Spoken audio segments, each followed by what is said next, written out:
Hello, thank you for joining us on our webinar today about Google Shopping and coronavirus. Our goal for this appointment is to take a high-level strategic look at the situation that's going on here, and then get into a more tactical view on the Google Shopping channel. Before we get started, I just want to recommend a couple things. If you could close open tabs that you might have. I usually have about 1,000. Disable sync on Drive, Dropbox, things like that. This will help free up bandwidth so you have a good experience. Also, you can use the chat feature to submit questions to us. We'd really encourage that because we'll have a Q&A at the end where we try to cover as many of these questions as possible. About me, that's how I look when I'm not in quarantine. My name is Mike, and I have a background in retail operations. I've done everything from driving the forklift up to consignment programs, buyback programs, key account management, stuff like that. And now I'm really happy to work supporting retailers, basically in parallel, working in parallel with retailers on their online marketing. Hello, everybody, and really great pleasure to have you all join with us today. My name is Mark Haupt. I head up the business in the UK for SMIC, and I'm joining the call today to be of use or to reflect on any experiences that I can offer with some of our Tier A UK merchants that we work with here in the UK marketplace. My background, I've been in e-commerce for almost 20 years, mostly on the business side, on the analyst side, and my specialization at SMIC is to work with automation, PPC strategies, and general retailer strategies, which of course at this moment are under scrutiny like never before. So welcome, and look forward to interacting with you all in the call as we progress. Thank you, Mark. Just a quick look at our agenda today. We want to cover 3 questions. A kind of top level look at the crisis, where are we now? Then getting down to the channel level, showing some specific insights about what we've seen so far, sharing some data with you. And then we'll spend most of our time focusing on how exactly online marketing managers can add value to their companies in this situation that we're in right now. Then we'll wrap it up and go on to Q&A. So where are we now? Not to get too philosophical, but I really like this quote from Bill Gates. Actually, it's an older idea than that, but his point is that we overestimate short-term trends and we underestimate long-term change. And I think this is a perfect example of how and why that kind of thing occurs. We tend to think in a linear way. We tend to overestimate what's possible in terms of linear change. And then what's really driving the change in a longer horizon are disruptions and exponential events. And this is quite clearly an exponential event. It makes it very hard to predict what's going to happen next. And before we get into kind of a macroeconomic view, I think it's really important to acknowledge the human side of what's occurring here. This is just an image that I personally wanted to share with you. I thought it's so striking, reminding us of the loneliness and the anxiety that a lot of people are facing right now, and of course the loss. There's a huge human cost here. So we're very glad about the measures that are being taken around the world now. It's a very serious approach, and I just want to mention that before we get into the economics.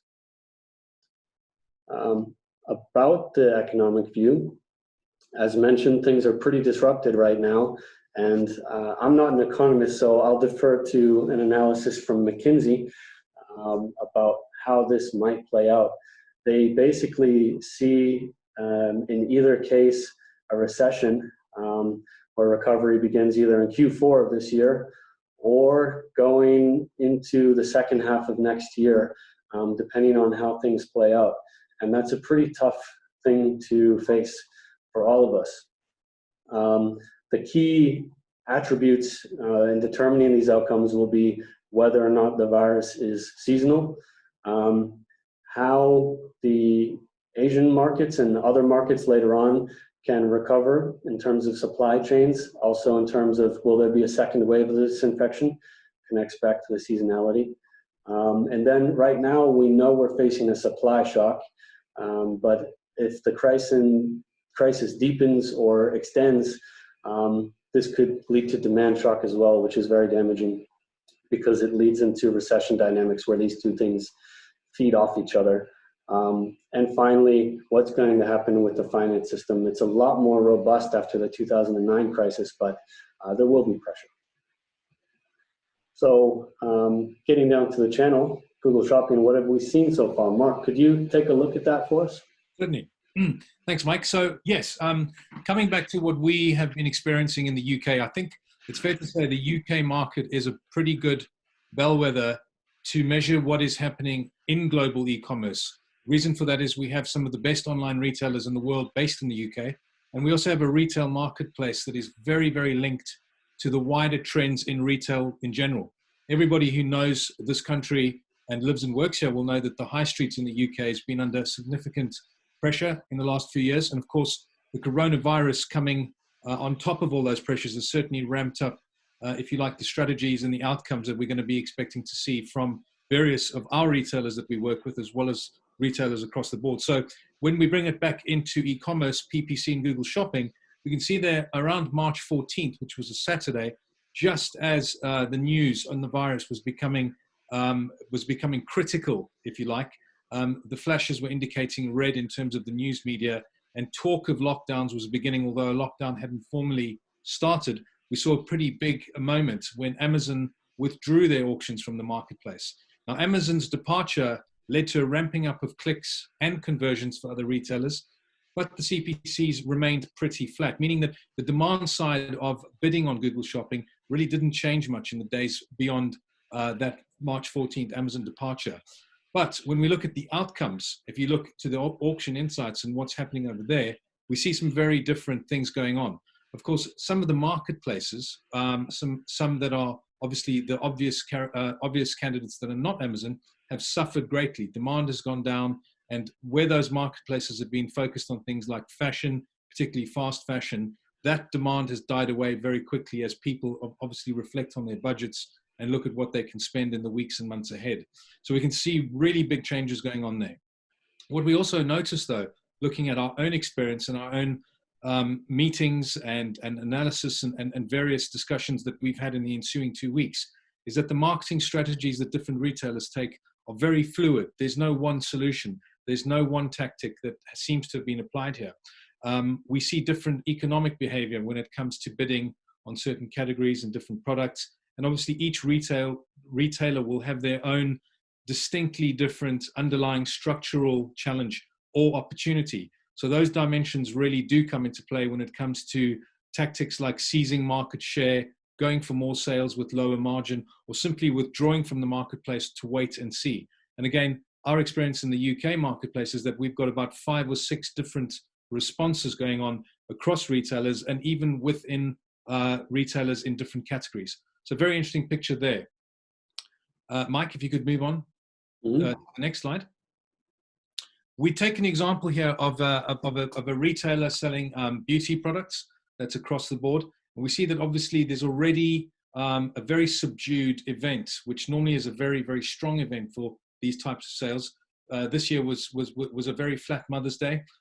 For this type of retailer, they would have been expecting to see big peaks. Of course, they didn't see that, and quite the reverse. There was a distinctive lack of demand coming into the marketplace at that point. But there had been a strong demand peak in late March after this, and of course, the volatility that we see now heading into April is pretty clear when you see the number of clicks, the number of conversions going up, and then the lockdown measures are announced. And of course, there's an immediate effect on that, which is pretty profound. And these are the types of ups and downs that the ups are what you normally see as demand rises, but the downs are quite severe. And obviously that indicates to us that this is something that's not just an average response to a piece of economic news. This is a severe and could potentially be quite long-lasting effect on many of the demand and supply factors that affect e-commerce. So one more point there is that we see that CPCs remain pretty high and remaining pretty elevated, which means that there's still a lot of competition. So getting to the users that are searching, getting to the demand that is appearing every day on Google for whatever product is still not cheap. And it's going to take us some weeks to measure or not whether there's a significant change in CPC prices over time. So into the next slide, there's an example we brought here from one of our German clients, a fashion retailer. And again, just noting some of the trends. You see that over there, the shop, this particular shop is experiencing different demand trends as the news environment is changing. On March the 15th, obviously people are starting to think about how they need to organize their home life as their patterns have changed. You then look a week or so later, or 2 weeks later, and the questions, about being in the home, what's needed for that, the browsing time that's now available for other purchases that might be needed for the weeks ahead. And then the last one, you can see there, obviously, as the weather starts to change, the lockdown is now in place for 2 weeks. The demand goes up for certain other types of clothing like sneakers, spring jackets, and the like. So again, just showing that the effects of the virus and the change that it's having on consumers is changing a lot of the internal needs, or the internal supply provision, retailing tactics that retailers have to take because consumer demand, consumer desire is changing so much. Thanks, Mike. Then looking at the EU as a whole, and SMEC is a company, or Smarter E-commerce, our full name, is a company that operates around 380 plus separate and distinctive merchant retailers. So we have a lot of information that we see at a pretty macro level in terms of trends. And in the home and garden and sports verticals, you can see there's an upward seasonal interest going on here. It's not abnormal to start seeing this at this time of year as the spring weather changes, but it's much more pronounced this year, which again indicates that the demand for these types of products, these types of items, whether it be browsing, searching, or purchasing, is definitely increasing, and we can probably expect to see that throughout April. Sports and outdoors, a lot of volatility here. Again, one of those things that you expect to see increasing in the late winter, early spring, but up and down here really. And again, sports could be seen as one of those items which in a normal environment would be an easy to make decision on and buy. But in this environment, people are probably having to watch their budgets and look a little more closely at the essentials they have to purchase.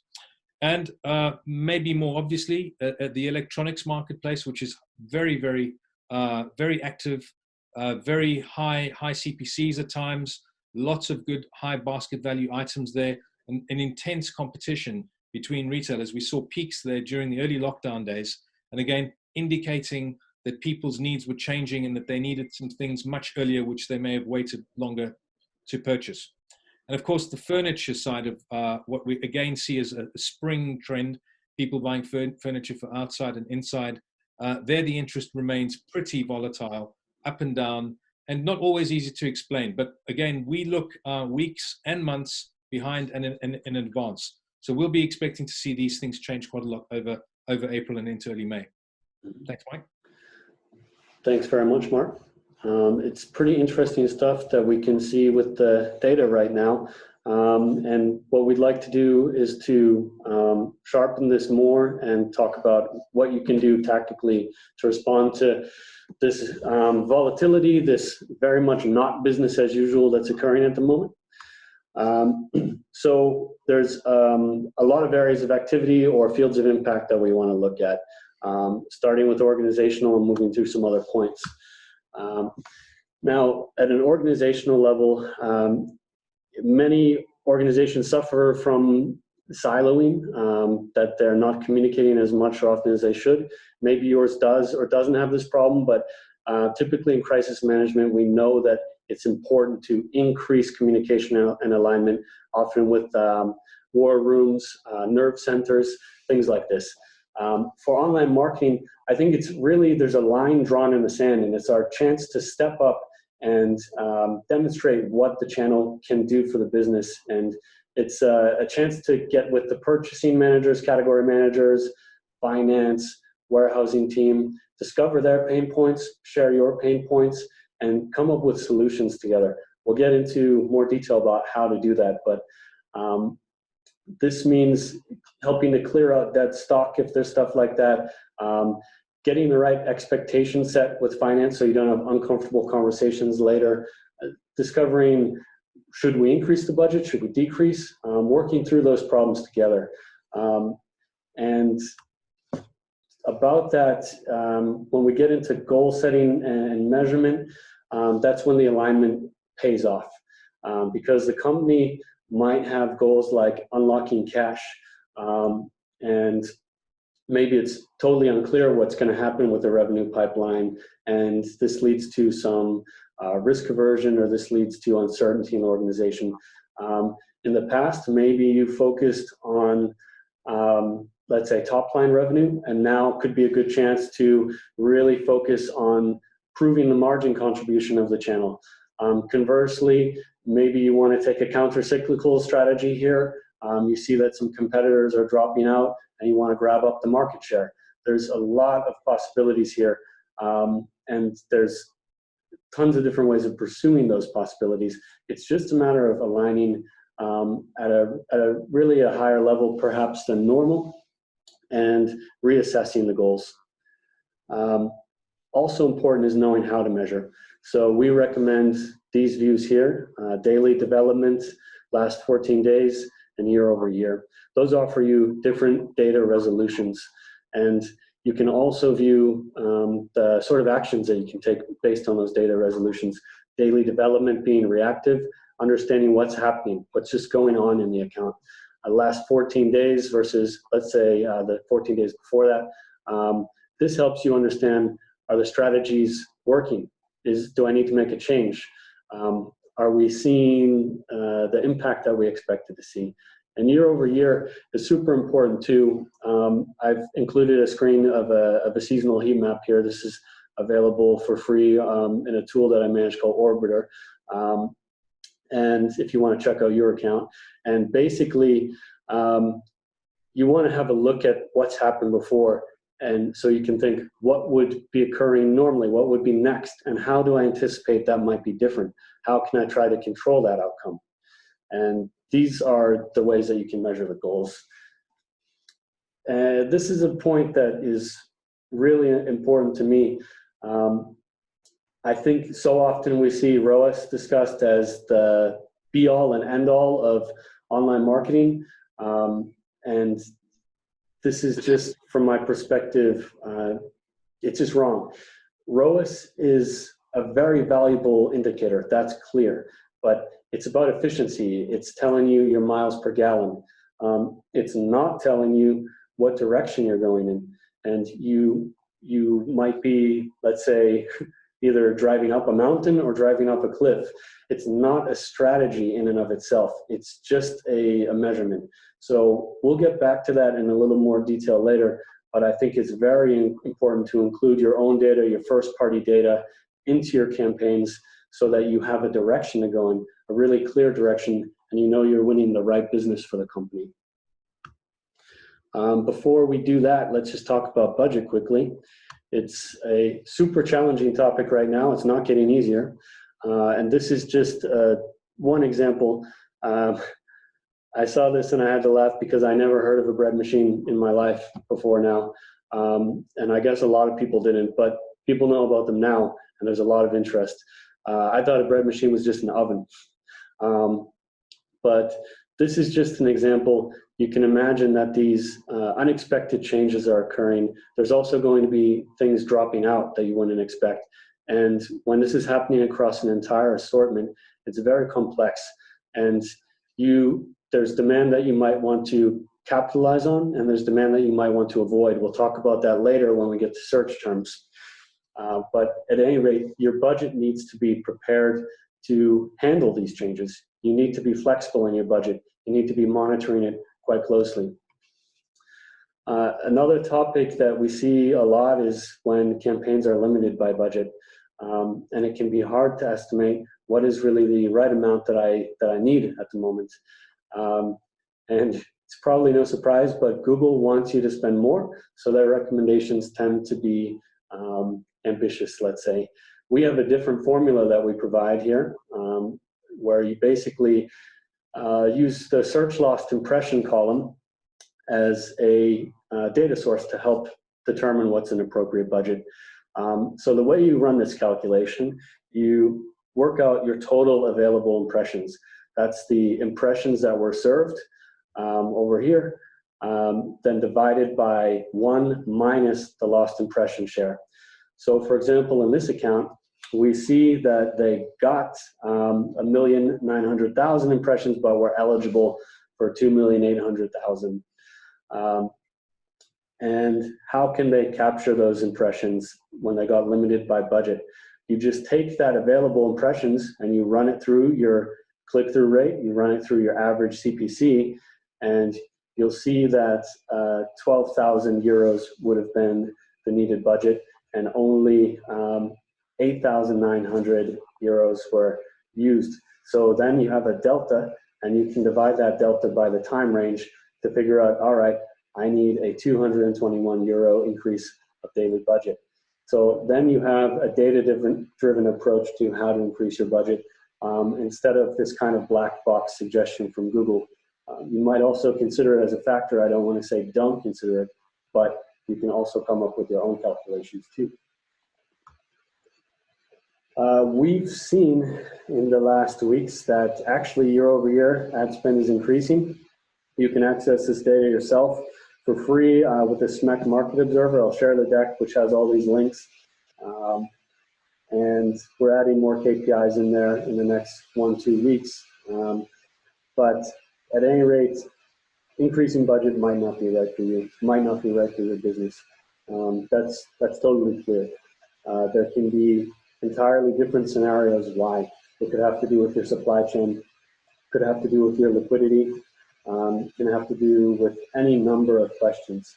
In that case, though, we recommend reducing your bids, but have a look for your core items. Take a look at products that it would be silly to stop advertising, and for example, high volume, high margin drivers. You don't want to just cut away revenue needlessly. So in these conversations, it's good to be prepared and ready for that. Alternately, you might consider shifting spend, deferring budget till later in the year, till peak season. Hopefully the economy is recovering nicely by then and we'll have a good holiday season. I really hope that. And you might want to hang on to it until then. You might also consider shifting it, for example, to some upper funnel measures. YouTube right now is booming. People are watching videos like never before because a lot of people have extra free time at the moment. And it's really important to keep your brand top of mind. And you might say, well, Google Shopping is a performance marketing channel, but down the line, that top of mind impact will increase your click-through rates and your conversion rates too. So it's always valuable. When we talk about data integration, I am a huge fan of custom labels. I will shout it from a mountaintop. I love custom labels, and they've been valuable for a long time already, and they're still valuable now, and they're still going to be valuable. This is a super important part of your data feed where you can integrate your first-party data, and that's priceless. I have a table here. I'm not going to run through it in a huge amount of detail because I just want to make sure we have time for discussion. But as I see it, there's a lot of different attributes that you can consider bringing into your data feed that help indicate if it's incremental, if selling these products, if putting advertising pressure, ad spend here would be incremental to the business, or would these things, for example, sell anyway, or do they need pressure or not?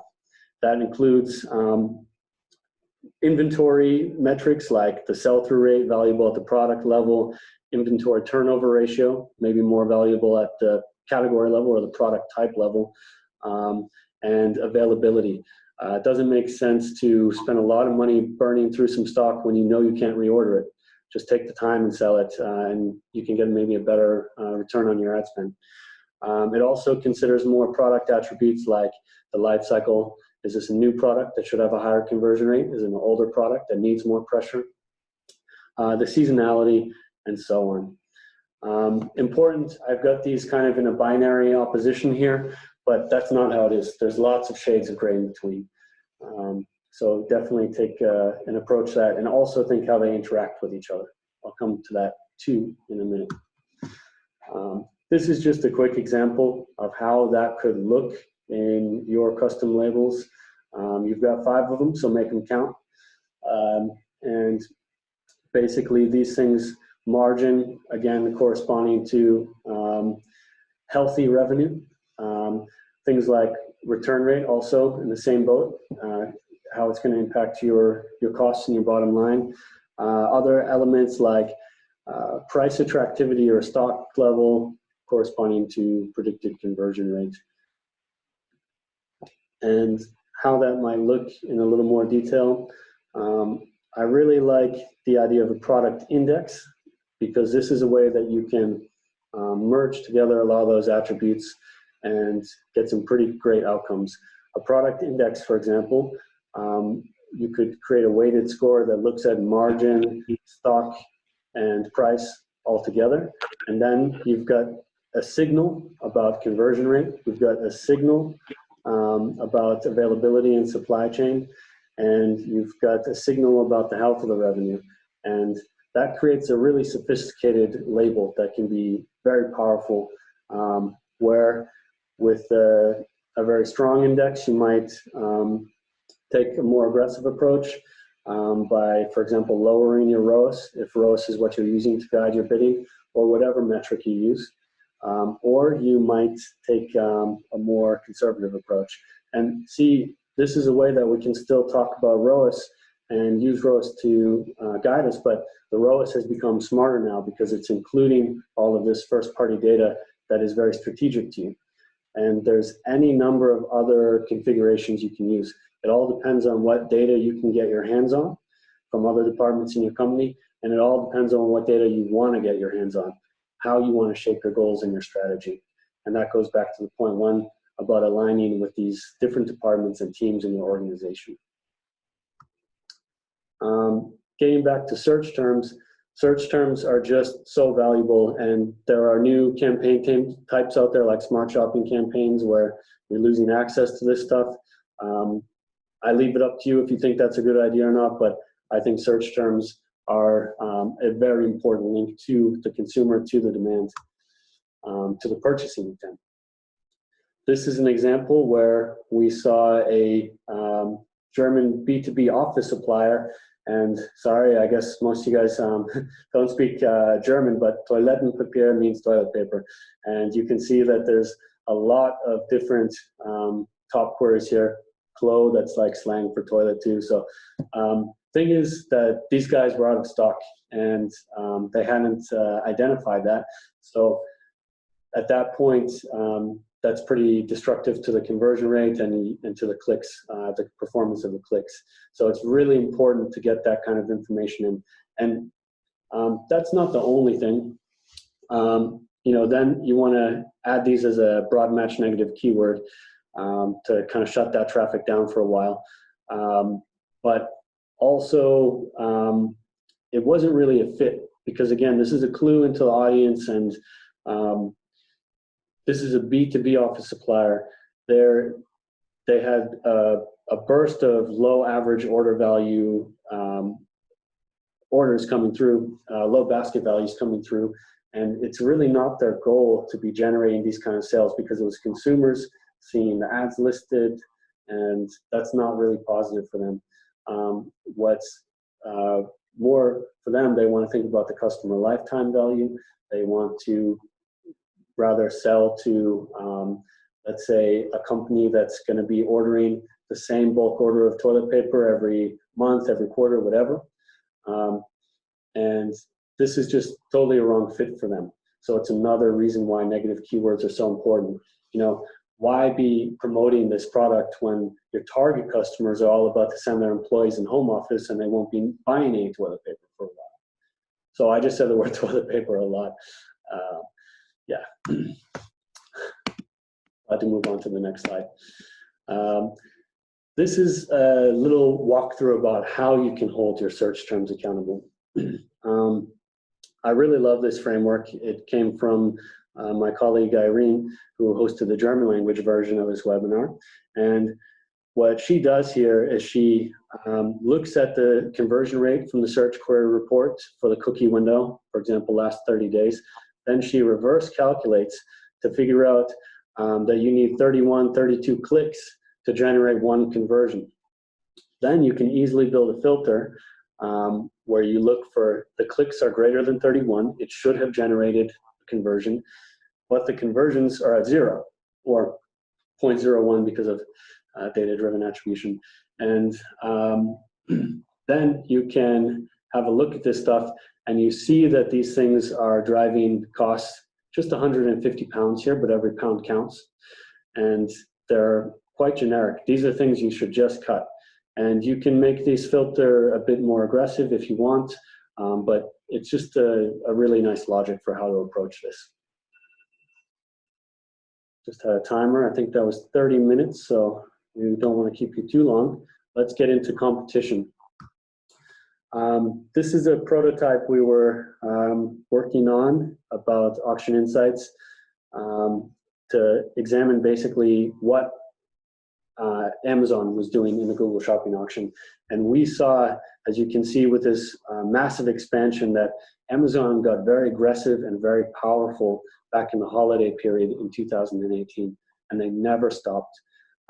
But research from Tinuiti suggests that they did start withdrawing in January of this year. Whether that was a pre-existing strategy or if they were looking forward to what they anticipated or expected from the coronavirus impact on the market, it's unknown to us, but they did just turn off the auctions, as we mentioned. And that's been covered a lot in the news, but I think what is not covered so much is that they can come back at any time, and you should have that in mind, that this can change in the blink of an eye with the change of a strategy. And we've seen how that looked before, and it's something that we should be prepared for. Also, I want to mention, this was still unconfirmed the last time I saw, but Prime Day is getting postponed till August or September, maybe September, because they don't want to conflict with the back-to-school season. Now, that's kind of painful because when, let's say, the economy is recovering a bit and most of us are entering our peak season in September, getting into the holiday mindset, this will be like a gravitational force. Even if they're not in the auction, it definitely has a gravitational force in sales and conversion. So something to be aware of too, that Amazon might be down right now, but they're not out. Regarding Auction Insights, actually, I apologize. I want to put a link in here to a script that I really love from Brain Labs from Danny Gilbert, but we'll update that when we send the deck to you. But at any rate, it's important to remember that it's not just about Amazon. There's going to be a lot of entries and exits for different reasons. We've seen merchants exit because their web shop couldn't handle the capacity. Let's say that they're in online groceries, for example. We have seen companies that they can't afford to keep advertising and they need to pause things for a while. But these situations could change, and there's any number of strategic reasons why the auction environment is going to be especially volatile. So it's really good to take a look at these reports on an ongoing basis and see what you can derive out of there. And I like these metrics.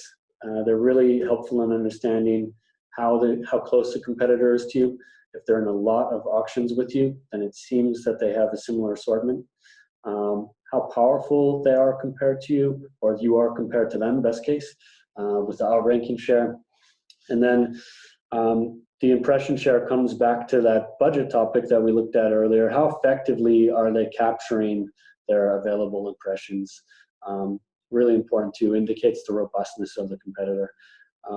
Unfortunately, the Auction Insights is not the most usable part of the Google Ads interface, but as mentioned, there are some scripts out there, and as you can see, we're prototyping some stuff on our own too. So at a glance, we did promise 20 plus tips, and I'm not going to go through all this right now, or we'll hit our time box, but we'll share these slides. We've got some tips available in some of these different categories, including categories we didn't cover, like automation. And before we go to a Q&A format, I just want to share a final word.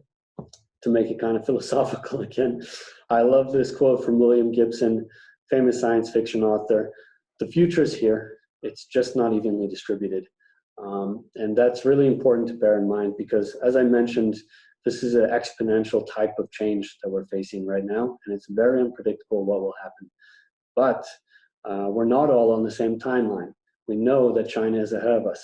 So if you weren't following Chinese e-commerce before, which I wasn't much, honestly, but now I am, and I recommend the same to everyone because there's a huge opportunity here to get a glimpse into the future of what's going to happen.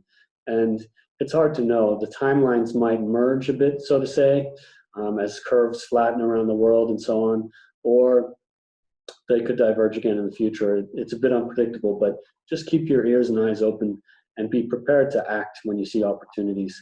Always be looking for opportunities, always be looking for risks, and don't be afraid to ask for help. Well, if there's nothing else, then we can wrap this up, and I really want to thank you all so much for joining. I want to mention that you can reach out to Mark and I anytime by email, via our LinkedIn profiles. And we'd be really glad to hear from you and see what you're facing, see what we can help you with. Thanks, everyone. Have a great Easter weekend, everybody, as well. Enjoy yourself. I see a couple more questions coming in. Yeah, we will send the slides in. Absolutely. I'll send them myself. If not today, tomorrow. Take care, everyone. Stay healthy.